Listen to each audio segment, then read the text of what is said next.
Dare, io non freno mai. Il lavoro naturalmente siamo molto soddisfatti dello stato della Salerno, è una scommessa, abbiamo investito 110 milioni tra qui e Porto Empedocle per risolvere i problemi della siccità. Questi mesi in opera in pochissimo tempo, con un impegno di persone, di mezzi.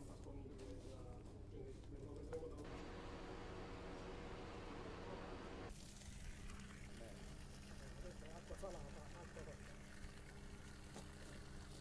Bella calda, bella salata.